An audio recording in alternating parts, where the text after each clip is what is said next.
Servais, you're here in Oman as Team Sky's Director Sportif. Are you a bit jealous not to be here as a rider?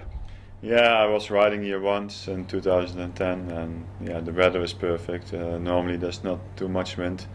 You have some climbing, so it's a perfect race for a rider as preparation for the race coming up. The only thing is it can be a big change when you come from here to Europe with the temperature. Do you feel any added pressure with the world champion in the team now to get results here? Qatar was meant to be a warm-up and then stage wins in Oman, but obviously Mark Cavendish had a crash in Qatar. Yeah, the latest is that he's doing well, and he doesn't have any problems anymore after the crash. He had some bad luck yesterday, but yeah, they pushed him out of the wheel of CJ Sutton, and he came on the side of the road. And today was not a finish for Kev. It was yeah, too much uphill. It was not for the sprinters. So no, everything is okay, and of course there's pressure, but there's always some pressure, and I don't feel like there's more pressure than like last year. So we always give ourselves some pressure to perform as good as possible, and so that didn't change. And of course you two are reunited because you were teammates at Columbia. Yeah. How does it feel to be back with him?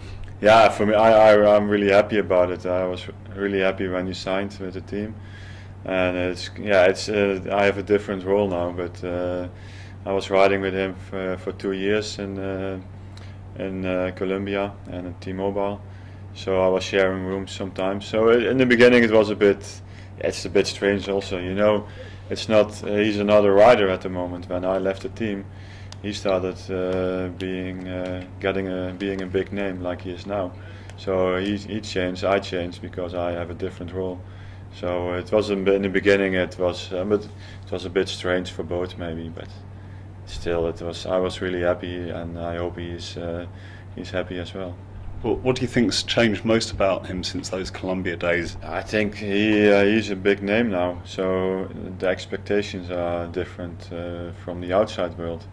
And people expect him to win, and in the days I was riding with him it was a bit different, and so that's a change. And then yeah, he got older, he learned a lot, he's more focusing now on the important races, and in those years he was riding, he didn't have like a real program, he just riding here and then there. So yeah, that changed a lot, and that's a little bit the normal way in cycling. And when you're a young kid, young rider coming over, they try you everywhere, and you get some program, and sometimes you come in as a reserve, you can ride another race. And now it's a lot different, of course. Now he's one of the most important riders of the team. So we start first with his program, and then look at other riders. Of course, London's building up to the Olympics this year. The men's road race could give the host nation its first medal, with Cavendish the big favourite there, well, in Britain at least. Who do you think are the biggest danger men for him casting that far ahead? Yeah, it's difficult to say. I think there are many riders who can win that race. It's a little bit more difficult than World Championships, because teams are only 5 riders, so it's harder to control. And so I think the tactics will be a bit different than on the Worlds.